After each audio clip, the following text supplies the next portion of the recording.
Is Kenya Moore being cut out of the Real Housewives of Atlanta?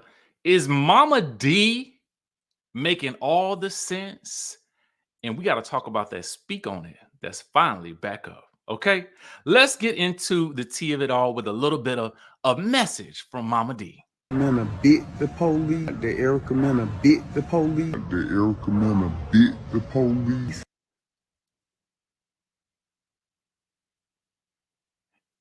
Mama D is alleging that Erica Mena bit the police at the event where they was arrested at this past weekend.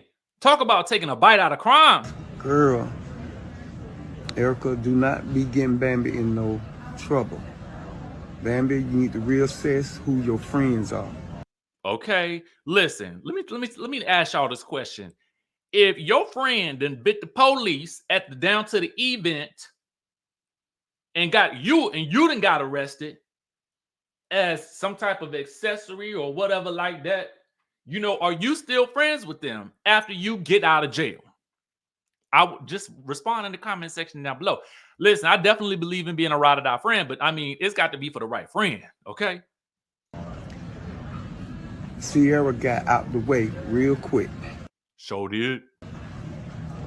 You gotta think. You just gotta think. It ain't worth it paying bond. And we already Atlanta jail, full kind of jail, people coming up dead and stuff, and it's nasty enough. Ooh. Girl, don't nobody want to be caught behind enemy lines. Okay, Bam. Oh, somebody tell. I found out that. Tell them, please reassess who your friends are. I mean, she's speaking facts so far. Is it the right message, wrong messenger though? Y'all let me know. Mama D. Mama D's funny to me. Jail, see how close I get to you. Never again. You don't cost my kids and me hardship and money. Honey, I don't like you like that. No, ma'am. And Bambi love her children, okay? Mama D defending Bambi has HE double hockey sticks frozen over. Okay, and Scrappy love his children, okay? Don't be getting Bam locked up. Now, I know y'all Mama D taking up for Bam. I don't want her locked up, and I mean it. I don't want nothing to happen to her. My grandkids need their mother. My grandkids need their father. Stop playing. Somebody call the palace guards. Okay, because Mama D has spoken. All right. I just wanted to give you guys the follow-up on that in case you did not know that the allegation was that Erica Mena bit the police. Allegedly. Let's put up the alleged badge. Just for the allegedness of it all. You know what I'm saying? We need to talk about what's going on with Kenya Moore. What's happening with Kenya Moore? Is she being cut from the Real Housewives of Atlanta intentionally? Let's discuss, because our friends over at TV Deets, and also shout out to the Neighborhood Talk and Live Bites for that last story. But TV Deets has brought some things to our attention. A pivotal scene that was cut out from last night's episode that was supposed to be in the finale was no longer there. And it has shocked some fans. Let's take a look. Child's name out of her mouth. Why are you talking to me like that? I'm done. So who might she be talking about with keep my child's name out of her mouth? My only guess could be either Courtney or Marlo, but the guess would be more like Marlo, because it would seem as though, like, I don't know. The reason I say that is because in the trailer for the reunion, we saw that apparently either Marlo had contacted or attempted to contact Mark in some way, shape, or form. I'm not necessarily sure what, and I don't know if this was in relation to that. Unfortunately, we may never know because the scene was cut. And so Eagle Eye fans noticed it, all right? Well, the Peach Report actually noticed it. Now that I think about it, now that I'm looking at the full tweet, or X, or whatever you want to call that platform over there. And so someone else commented and said, production is a mess because who wouldn't want to see this? I know I would have wanted to see it, especially in the finale. And why would you cut that scene out? If it did involve Marlo, Was it to soften Marlo up, to protect Marlo? Because there was also another scene allegedly that Kenya says was not shown in the Carlos King interview, where Marlo was allegedly chasing her around a restaurant. So was this a way to sort of course correct things for Marlo, who had what many would call a disastrous first half of the season?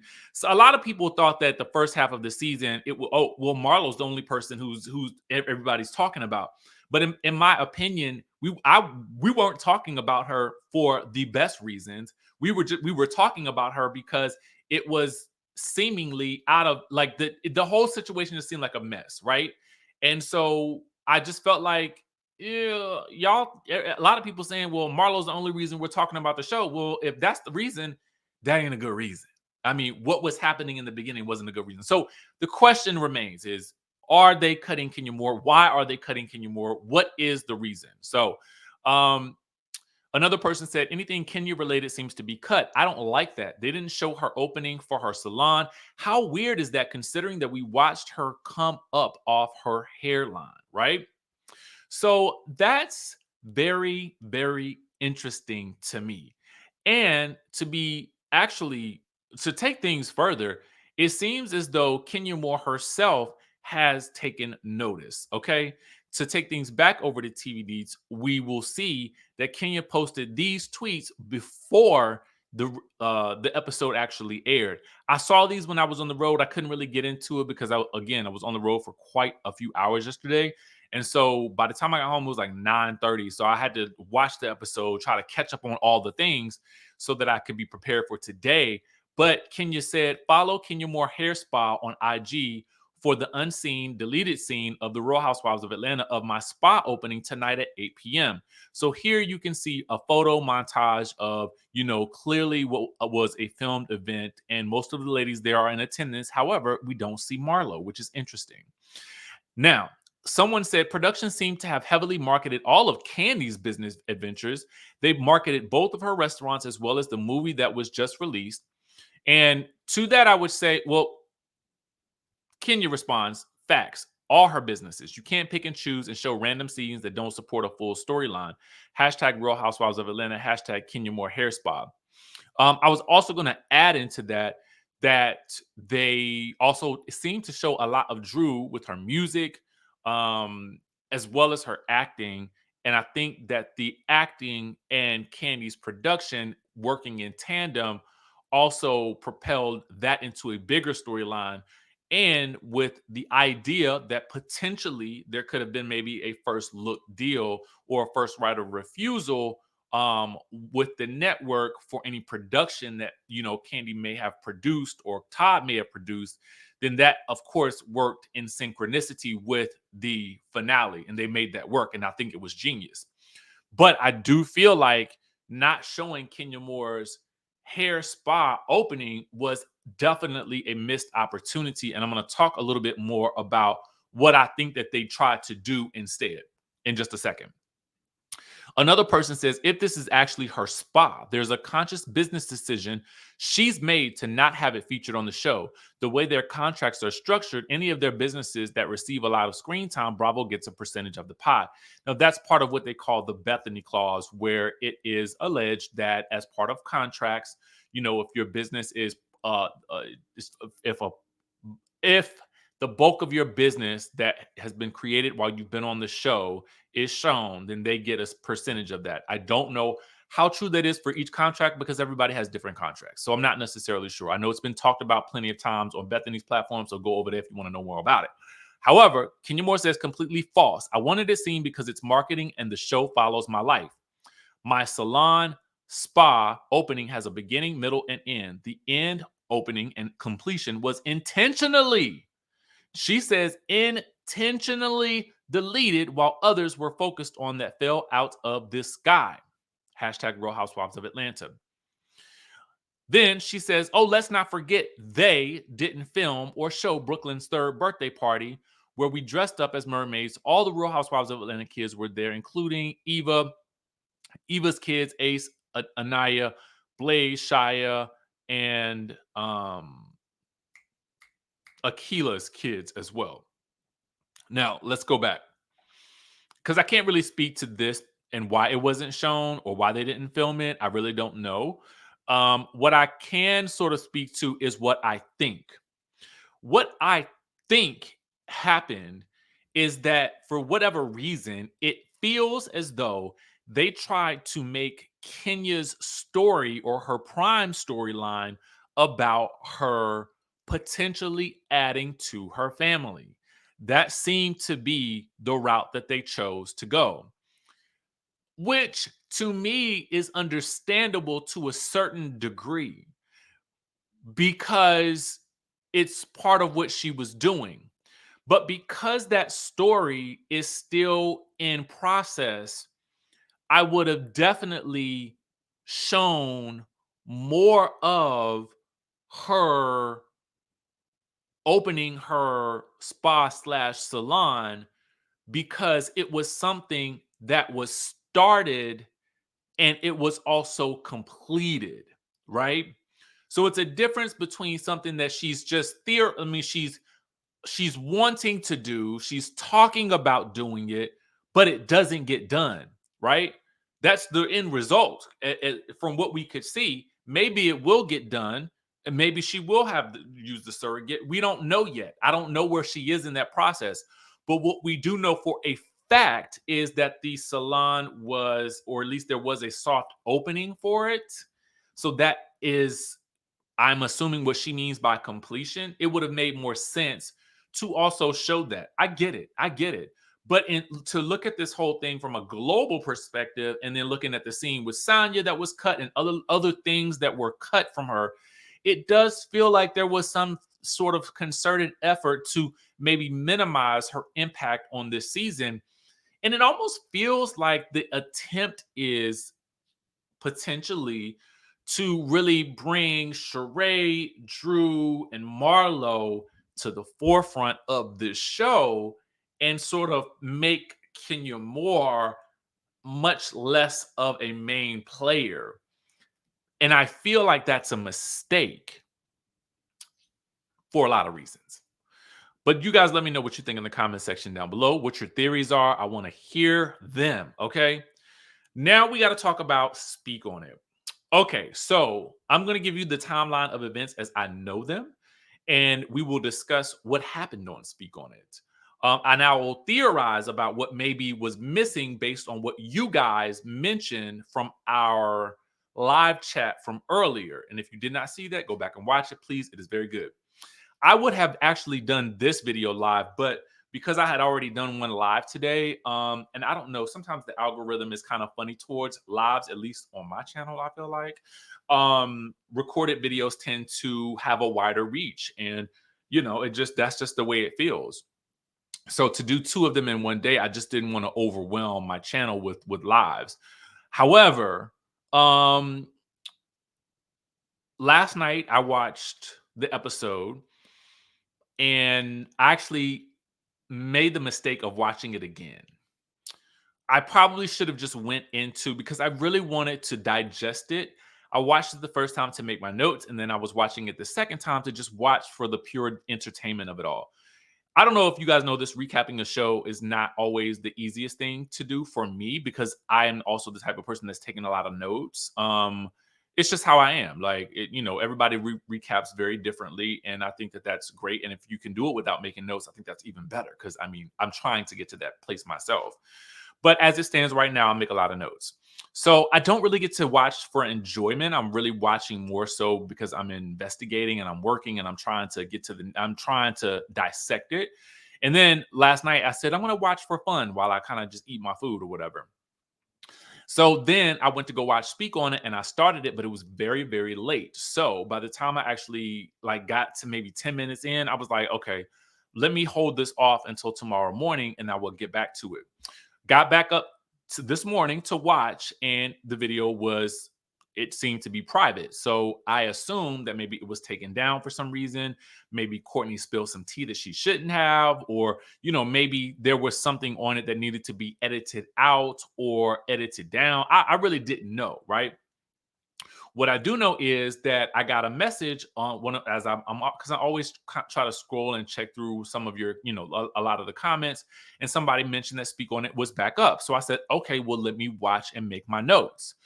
This was maybe around, I don't know, maybe like 3 or so after I came back from, like, because I went and worked out, ate my lunch, and then I watched and made my notes. So here we are at this point right now where we're actually able to talk about it. There were some things that you guys mentioned that were allegedly in it, because I didn't see it myself, that Courtney had made mention about Drew's sister and maybe some mental health things that were in the earlier version. I don't know. I didn't see much of that mentioned in what I saw. So I can't give you what was said or not said.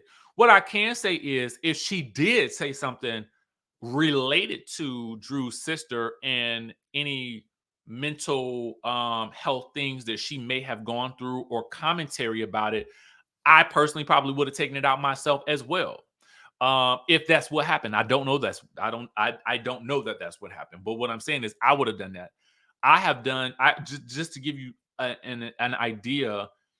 I feel like I've done an interview before on my channel, and I debated. It was a couple of days, and there was something that the person said about another cast member that they revealed, and I was like, I can't put this on air.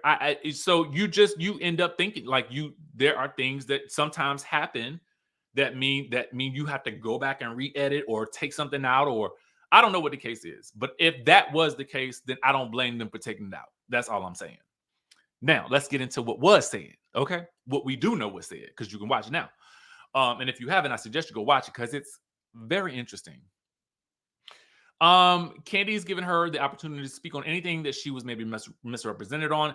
The first couple of minutes, they really kind of talk about their whole, like, falling out at the beginning of the season. To me, not much interest there, because I never really felt that issue was really that serious. It seemed more like a misunderstanding, and it turns out that it was. For Candy, things kind of turned around for her when, Courtney came outside to check on her after her big altercation with Marlo midway throughout the season. And so, Courtney wishes that she had gotten to know Candy better first before commenting, going in on her so strong or whatever. Courtney doesn't want to be seen as the type of woman that's fighting with other women. Interesting. And she wishes that other parts of her would have been shown, but you're only a friend, so that's all you get. Candy asked about, not showing any of her, like, any relationship, and how would she feel about showing her dating life if she were asked back? And she says that she just went through a divorce that was finalized in December of 2020. So I'm like 21, 22, 23, we're in 2023 right now. So it's kind of 2 years, 2.5 years. Maybe she's not ready. I don't know. But anyway, she wasn't genuinely dating, and she didn't want to bring on somebody that she wasn't genuinely dating. Kind of like, and she kind of makes it obvious that there's someone on the show she thinks is in a relationship that isn't real, but she does not say.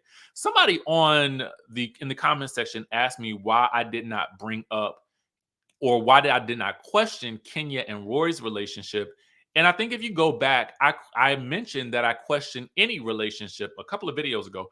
I mentioned that I question any new relationship on these shows in general these days, because I just feel like is there pressure for the women to have relationships on these shows?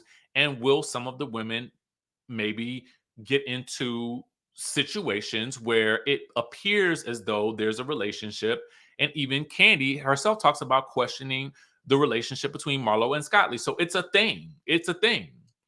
And the only reason I didn't mention Kenya and Roy earlier was because Kenya and Roy have not been seen together in episodes. So I don't want to say in episodes, but I'm just saying in these past couple of episodes for me. So that's why I did not mention her today. Not to mention the woman's scenes are being cut left and right anyway. So it's like, why would I mention it? So anyway, I actually kind of forgot. So anyway, Ralph and Drew come up, and we learned that, cousin Courtney, they're actually cousins-in-law. they don't sound no more like blood cousins at all to me than, you and I might be cousins. Okay. We all cousins in some way, shape, or form. So that's the way I took it. You know what I'm saying? Um, but she and Ralph have created a relationship that's genuine and that she's really here for. And Candy just kind of laughs. I'm laughing too because I'm like, how the heck y'all get so close in these past 8 months? That's interesting to me. Like a total stranger, you just all of a sudden, like now you spilling all your wife's tea too. Like that don't make no sense to me. That sounds real odd. It sounds real odd to me. Okay. So apparently they grew up spending time in the same house, but they didn't come into I don't know. So for that means they're cousins. Yeah, okay. Candy didn't get how Ralph was so quick to defend Courtney over his wife of 9 years. Courtney says Ralph and Drew's relationship was not traditional. They were having some issues. And Ralph allegedly told her that Drew lies really, really bad. But to give her a fair shot, just know that she lies real bad. Now, ain't that something if you just met this man, you just met your family, and he is telling you his wife is a stone cold compulsive liar, wouldn't you be questioning, well, why you marry her? Or why are you still married to her? But according to Courtney, she says that as soon as she met them, she knew that they were headed for divorce. Peep that. Okay. Now, apparently, she didn't use this information against Drew until she had permission to. So I'm assuming at some point, or at least at the point where the divorce became public, Ralph may have, I don't know this to be true, but it sounds like I'm taking an educated guess from what Courtney is saying. It makes it feel like once the divorce was on lock, she was free to now say whatever she wanted to say about Drew, whereas before she was, trying to protect Drew. Okay. Now, Courtney says that she's only said things publicly that she knew that she could say, which again leads me to believe that he has given her permission to go run about at the mouth at this point. So she says that she was believing Drew at first, and Drew had her fooled. But how could she have you fooled if you had already been privy to the fact that she was a liar, allegedly? Okay. Candy says that Drew is a great actress, and Courtney says Drew is a compulsive liar, and maybe a great actress, and that she lies about stuff that no one cares about. Now, the mental health retreat comes up. Courtney was on tape talking about this B, and apparently she was talking about Drew. But Courtney says she was imitating Drew talking that badly about Latoya. So apparently, according to Courtney, Drew was saying really bad things about Latoya and saying this B and this B and this B. So when we see her on the tape, she's not actually calling Drew a B, but she is imitating what Drew was saying about Latoya. Okay. She said that as Drew was saying that she put it on her kids that she never kissed a woman, and it was odd to her because everyone else was remembering that Drew had said herself that she had kissed a woman before. So I do have to go in on, I mean, we have to get into the fact that Drew did confess to kissing a girl before at the season, what, 13 reunion? She said it herself. They show it several times on Speak on It. So, I mean, we talk about this idea of outing someone, and is it really outing if it's like the label is the outing to me. The action is not an outing. The action is, I mean, she said she kissed a girl. I mean, she admitted that, and it seemed like no big deal. But get into this. They talk about how convincing Drew was and how she went in on Latoya so bad, and they roll footage of Drew saying that she kissed a girl before. Courtney then says that Ralph didn't know why Drew lied about it. Drew allegedly told Ralph about the kiss when she first got back from the trip. So why the big stinker about kissing Latoya? Now, this could be a thing about, maybe because her mom's a pastor, right? So maybe that could be a situation where Drew is trying to protect her image. And I feel as though I've said it several times. If Drew wanted to protect her image, she just should have chalked it up to being drunk. You guys, I don't really remember. I was drunk, and if I had a good time, somebody let me know what I did, y'all. Like, I mean, that would have been better. But at the end of the day, also too, let's call a thing. Drew is an adult, and though we are all, in some way, shape, or form, maybe influenced by our parents and the things that we've experienced as a child, at a certain point in time, we as adults have to make way for our own thoughts, feelings, desires, and well-being. And so as a result, if she chose to kiss a girl, she chose to kiss a girl. Like, just like she chose to, participate in a reality television show that is supposed to be showing and showcasing the realest aspects of her life. Now, Candy asked her about Monyetta saying that she was fighting for her life, trying to prove her loyalty to Sheree. Apparently, it was brought up that, the whole thing with the chef, owing $1,000 to the chef. Apparently, off camera, Courtney says that she asked Ralph, "Can y'all please just pay this chef off this $1,000 or whatever?" And he said that he told his wife to pay the chef. But when they were in Portugal, Drew said to Courtney that she had to bring up the chef thing, and that it was supposed to be brought up like, "Oh, Sheree mentioned this," and that was how it was supposed to be brought up on the show. That is what I gathered from that. So Courtney was allegedly telling Sheree, you and I have been friends for a long time. Or you already know how I am, and I'm not going to sit here and defend it. So it was all confusing to me. Let me know if you understood that and how you processed that, if you saw the speak on it. I implore you to watch it because it's eye-opening, to say the very least. Okay.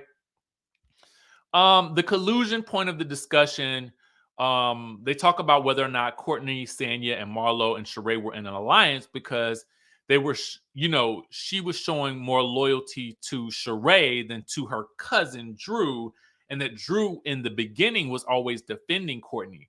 Courtney says that she was always defending Drew to that side of the friend group, even when they were calling her a liar, and she was trying to get to know Drew because that was her family. But it's really not. Okay. Apparently, there was a scene between Marlo and Drew and Courtney where Courtney was trying to get Marlo to really give Drew a chance and really get to know her. But we didn't see that. During the retreat, the mental health retreat, this birthday dinner for Sheree was brought up about Martell, not paying the check-in or asking the people to cash app him or something like that. Courtney claims that Martell was joking about the cash app and that actually another friend of Sheree's named Stan paid for the entire check. So Candy's like, well, it's funny to me how Sheree got on her for talking bad about Martell, but it was actually somebody in that group that came back and spread that information about the Cash App to the rest of the group. But that person we saw in the scene was from the flashback was Sanya. So they're talking about Sanya, which Courtney says was catty. She says whoever came back and reported that information was being catty. And I'm like, girl, you're talking about Sanya. We saw it in the scene where she was telling Kenya about it. Because I even thought it was weird that Sanya and Kenya was having a conversation about this, given that Sanya and Kenya had kind of been having like issues. Anyway, apparently there was a longer scene of Kenya's again not being shown that didn't air, where everybody talked about the Martell situation in depth. Okay, so that was missed. Now, Drew's sister does come up here, and it's asked if she had ever talked to her sister or met Drew's sister before. And I guess she didn't really. She said she met her sister at the skating event. I guess that was maybe Drew's video shoot. And Courtney says that she doesn't really talk to Drew's sister, so there was not really much familiarity there with her. But she does preview the reunion where we did see Allison confronting um, Courtney, and Allison is asking her about using the B word, and Courtney says that someone from Drew's camp told her that Drew knew that she and Ralph were about to film, so she sent her sister to confront them after they had all been drinking tequila in Drew's room. I am assuming maybe this is where some of that dialogue may have come up. If that is, I mean, like about from what we talked about earlier, because you guys were saying she was commenting about the sister's mental health. I don't know if this is where the dialogue came in. It would make the most sense. And if it was, I'm glad it was cut out. Because who is Courtney to comment about anyone else's mental health? And we would try not to do that, given that we know that the sister has been open about that. The tequila, now the giving her the tequila thing, maybe the liquid curd, I really don't know.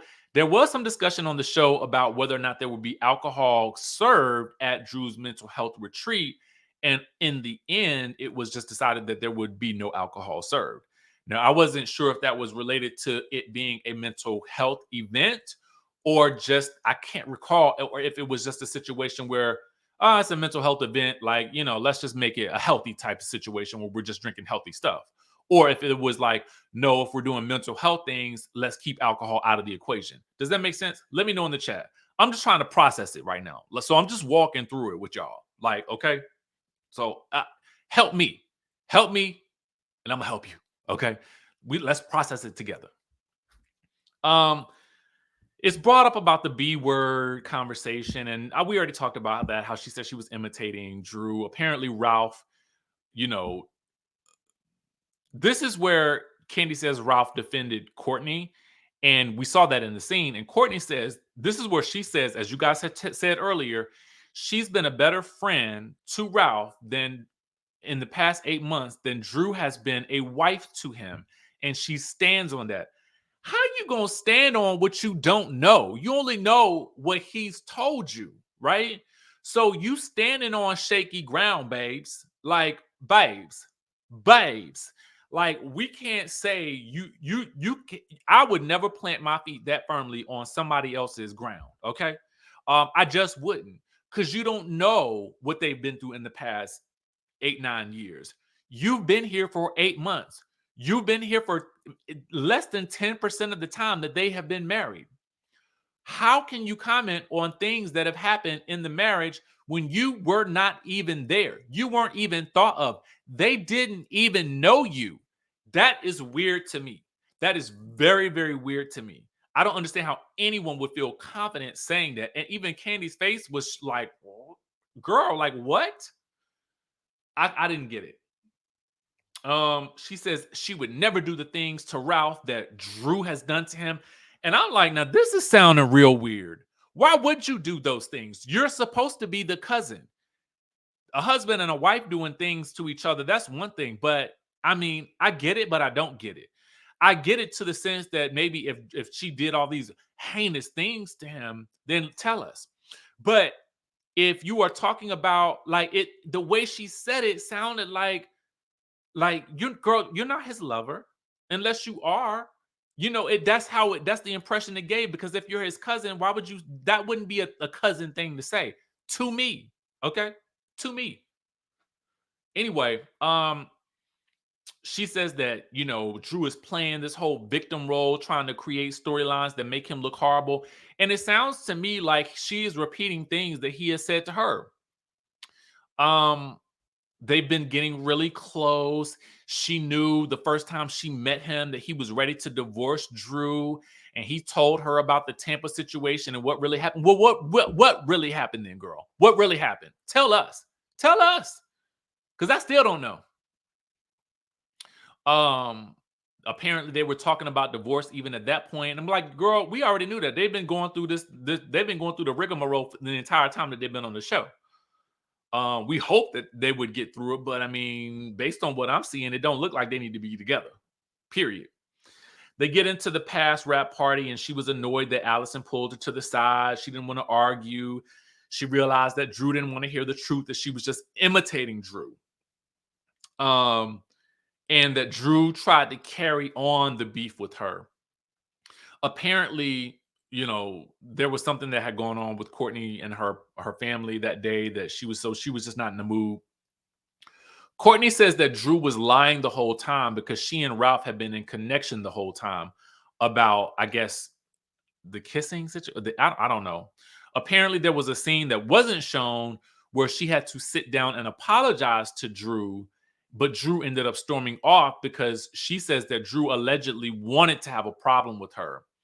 But Drew always acted like she was cool with Courtney and Ralph's relationship, which on camera, it seemed like Drew was okay with their relationship. She also says that it wasn't until Drew told Kenya about the karma comment that she realized that Drew was moving funny. This is where things got a little dicey because Candy's like, now, what you mean by that? You know, and this is another thing that she is standing on. She is standing on the fact that that's Kenya's karma. Her falling was her karma. And she says that just like if I stubbed my toe, that would be my karma for something. And it wasn't a big deal. But she's standing on it, standing on it, standing on it, standing on it, standing on it. I mean, it was very strange to me. I don't know. That comment was off-putting to me for some reason. So I still don't get it. Didn't seem like Candy get it. She said she didn't agree with it as well. But you know, for me, it's like, I don't know. Yeah. That's one that y'all. I'm gonna leave up to y'all. But she continues to assert that Kenya is a mean girl. I feel like Kenya can be mean at times, but I don't feel like Kenya had been that mean to Courtney unless there were some things that I had not seen. And I'm just being for real. Like, I'm gonna keep it 100 with y'all. Drew and Ralph's confessionals and the Ty and Drew of it all. Apparently Ty is not trying to get no hype off of this. You know, Mimi posted the picture of Drew and Ty from Ralph's birthday party, and Courtney says she was invited but chose not to go because she was beefing with Drew at that time. Now, Candy says she didn't know what to think at that time, but she did not like how Drew tried to say, "Oh, I met Ty on the set of Candy's movie." Yes, it was Candy. And Candy is like, well, you're not going to try to make it seem like I hooked all this up, like I'm the mastermind. So Candy sets the record straight. She says that there were three leads on the show: Drew, Erica, and Rob. Now, Erica is also friends with Ty. Candy's also friends with Ty. But on set, apparently, Drew said to Monyetta that if things didn't work out with Ralph, that she might have to go get with her girl crush, and she indicated that that was Ty. Now, at this point in time, based on the way it sounds, Drew had not met Ty, at least from what they know. Candy says that Drew also mentioned it to the makeup artist, Tay. The makeup artist mentioned it to Erica, who is friends with Ty, and then the next day, Erica brought Ty to the set. Now, Candy doesn't know if it was just because of what Drew said, but it sounded like it might have been. Okay? And so that is how, to Candy's knowledge, Ty and Drew ended up meeting. So did Drew manifest this meeting? Did she put it in the atmosphere? I don't know. It's just intriguing to me because it's all a big mystery, and I don't know what to believe, right? And I like a good mystery. So that's why I'm like all up in it. I'm trying to dissect it. I mean, it is what it is. I feel like I'm like at this morning, I'm Sherlock Homeboy, Nancy Drew and up in here. You know what I'm saying? So anyway, Candy's not saying if that makes her innocent or guilty. It just manifested. And she just wants to clear her name. And she also then says Ty may or may not have stopped by the set a couple of times. Girl, Candy, that means that Ty stopped by the set a couple of times. Okay. A couple of times. I don't know how many. Is it 4, 5, 6, 7, 8, 9, 10? How many times was it? 11, 12, 13, 14, 15, 16, 17, 18, 19, 20 times? How many times? It was only 10 days. Okay. So if it was a couple of times in 10 days, I mean, and first of all, why are you just at the set? Can anybody just come to the set? I didn't even know that. It can't be a closed set. Was she extra? Was she in the movie? Like, I got to finish watching it, which I'm about to go do now once I finish this. Anyway, apparently, in the after show, Candy says that Drew says that Ralph made up the story about Drew and Ty and that he's leaking the story to the press. But apparently, Ralph has told these, or at least things about this, to some of the guys on the show. And I think even Martell, if you watch the after show, you got to watch that on BravoTV.com.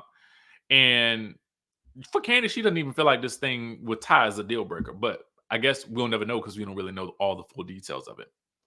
So that was the speak on it. That was the Kenya situation. That's the Mama D of it all. Y'all let me know what y'all think. I know this was a lot longer than I intended it to be, but we had to get through all of the things and I had to give you my commentary on it. So like I said, let me know in the chatterization how you are feeling about it. And of course, if there's any more news, I probably won't be bringing it to you today. It'll probably be tomorrow because your boy is tired. All right. And with that, I will catch you all in the next video. So, Desiree Davenport, what are you hoping to accomplish with this show? Honestly, I've lost everything in the most horrible way possible. And listen, I want it all back. I'm willing to build it piece by piece, and I mean brick by brick. Oh, honey. She is done. I bet you a Birkin she doesn't last all season with us. Just watch. I'm Misha Hill, and I'd like to consider myself the matriarch of this dynamic group of ladies. I mean, someone has to keep them under control. I'm Davita Delaney. I mean, I think I could teach these ladies a thing or two about how to get and keep a good man. They said she was a gold digger. She ain't that for me. I'm just really looking forward to being surrounded by other empowering bosses. Yes, I know exactly what she's doing. And if she keep playing in my face, I'm gonna have to let her off her dirty little secrets just like she did to me. And I'm not playing. Let's get this straight. If I brought you into this circle, I just as easily can take you out. She ain't running nothing over here, okay? She needs to be worried about running that household and worried about why that husband of hers is never at home. Oh, hell. Ooh, child, this is about to be a mess. Oh my God, I hate mess. What in the world did I get myself into?